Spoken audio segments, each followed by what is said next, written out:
गौरी की शादी एक बड़े घर के लड़के यानी कि राजेश के साथ होती है। राजेश की 4 बहनें हैं और सभी अपने भाई पर जान छिड़कती है।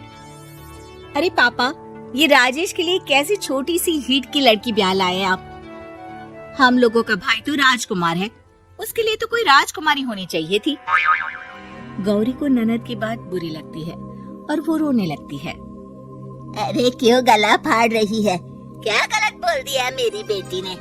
एकलौता बेटा है हमारा, समझी? वो तो तेरे ससुर हाँ कराए थे, वरना मैं तो ना करवाती तेरी शादी अपने हीरे जैसे बेटे से। ननदे सास को भरती और सास गौरी से लड़ती। ये क्या है? तुम्हारी बहनें और माँ आए दिन मुझे खरी खोटी सुनाती रहती है। क्यों नहीं बोलते उन लोगों को कुछ? अरे क्या बोलूं? अब उन लोगों का इकलौता भाई और बेटा होना, तो वो लोग थोड़े इमोशनल है मुझे लेकर, समझा करो ना। और कौन सा वो लोग रोज आते हैं ससुराल से? माना एक साथ नहीं आते, लेकिन रोज कोई ना कोई तो खड़ा ही रहता है ना। खैर, जैसे तैसे कुछ साल गुजरते हैं। गौरी एक प्यारे से बेटी की माँ बनती है। सुनिए, हर बात पर ससुर जी से पैसा मांगना ठीक नहीं लगता। आप कोई काम क्यों नहीं करते हैं? काम तो मैंने कभी किया ही नहीं गौरी। पापा के पास इतना पैसा है कि मुझे जरूरत ही नहीं पड़ी। लेकिन कहते हैं ना, हर दिन एक सा नहीं होता। गौरी के ससुर की मृत्यु हो जाती है और घर में गरीबी छा जाती है। गौरी ननद को फोन करती है।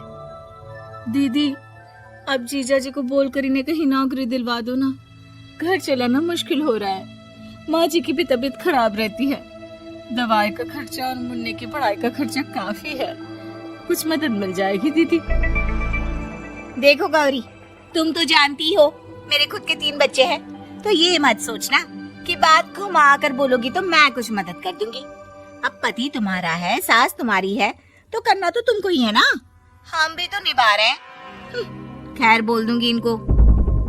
गौरी समझ जाती है। वो दूसरी ननद को फोन करती है, लेकिन माँ से भी उसे कुछ ऐसा ही जवाब मिलता है। अरे भाभी, हमारा भाई कैसे काम करेगा? वो तो राजकुमार है। बस आप जरा माँ का ख्याल रखो, उन्हें कोई तकलीफ मत होने देना। बाकी करते हैं बात आराम से।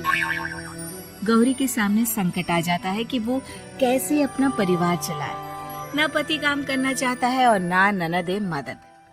फिर एक रोज गौरी की सहेली कहती है, गौरी, मैं ना एक फैक्ट्री में काम करती हूँ, तुम्हारी परेशानी समझ सकती हूँ। क्यों नहीं तुम भी मेरे साथ वहाँ काम करती? अरे लेकिन मुन्ना तो छोटा है ना। तो क्या हुआ, तेरी सास और पति तो घर पर ही हैं, वो लोग संभाल लेंगे। तू चल मेरे साथ। गौरी ने अब काम करना शुरू कर दिया था, लेकिन उसका सपना अपने बेटे को अच्छी शिक्षा देने का था। गौरी अपने भाई से कहती है, भाई, आपके बच्चे जिस स्कूल में पढ़ते हैं उस पर मेरे गौरव का भी एडमिशन हो सकता है क्या? अरे कैसी बात कर रही है गौरी? जितना तू कमाती है उतने में तो तेरा घर भी नहीं चलता। तू कहाँ इतने महंगे स्कूल का सपना देख रही है? लेकिन गौरी भी ठान लेती है कि वो किसी न किसी तरह अपने बच्चे को अच्छे स्कूल में पढ़ाएगी। माँ जी, ये मेरे गहने हैं, मैं बेच रही हूँ। गौरव का कल एडमिशन है। अरे वो तो ठीक है गौरी, लेकिन आगे की फीस कैसे मैनेज करेगी?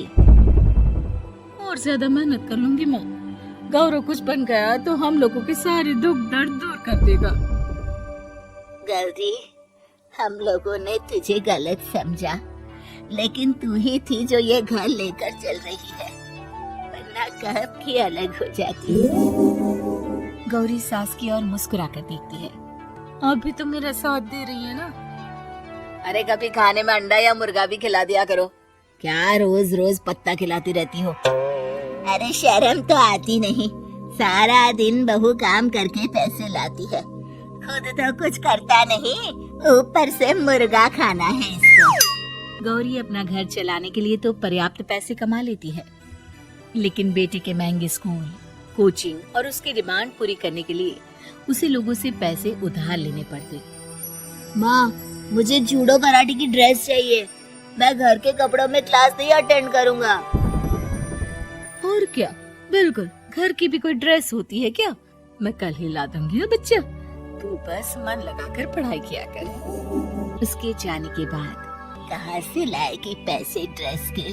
माँ वो पास वाली चाची से कुछ पैसे उधार लूंगी। अरे सभी से तो उधार ले चुकी है तू। कर्जा इतना चढ़ा लिया है कि पूरा जीवन भी कमाएगी तो उतार नहीं पाएगी। अरे माँ जी, गौरव कुछ बन जाए तो मुझे कमाने की क्या जरूरत, फिर तो मैं बस रानी बनकर राज करूंगी। एक दिन गौरव कहता है, माँ मेरी नौकरी लग गई है, वो भी अच्छे पैसों में। अब हम लोगों के बुरे और दुख के दिन जल्दी खत्म हो जाएंगे। गौरी की खुशी का ठिकाना नहीं होता। वो सास की फोटो के सामने हाथ जोड़ती है कि उसका पति उसे कहता है, देखा गौरी, तेरी तपस्या खत्म हुई।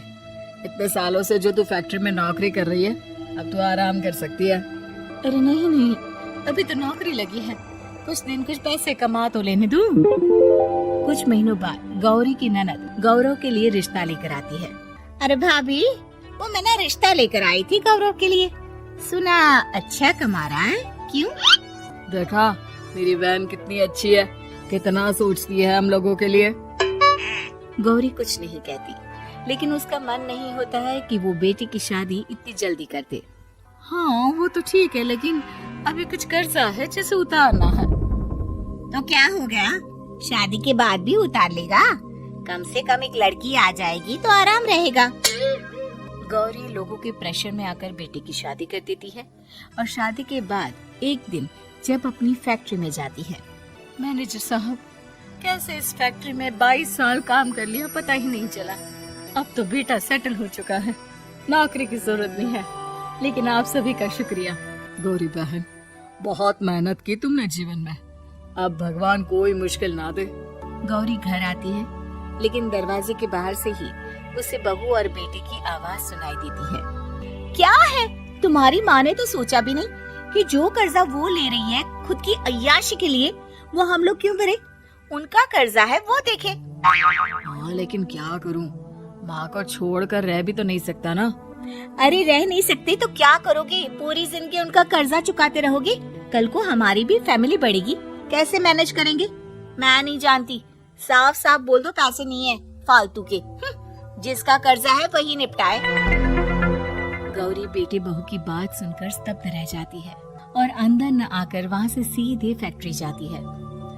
मैनेजर साहब, मैं सोच रही थी कि इतनी जल्दी नौकरी नहीं छोड़नी चाहिए, जब तक हिम्मत है तो कर लेते हैं। वो मेरा इस्तीफा ना वापस कर दीजिए। ये बोलकर गौरी की आंख लाल हो जाती है। मैनेजर समझ जाता है कि गौरी की उम्मीद टूट चुकी है। वो उसके हाथ में इस्तीफा रखकर कहता है, कर्जा माँ का है तो माँ ही चुकाएगी। माँ का कर्जा आज तक क्या कोई चुका पाया है?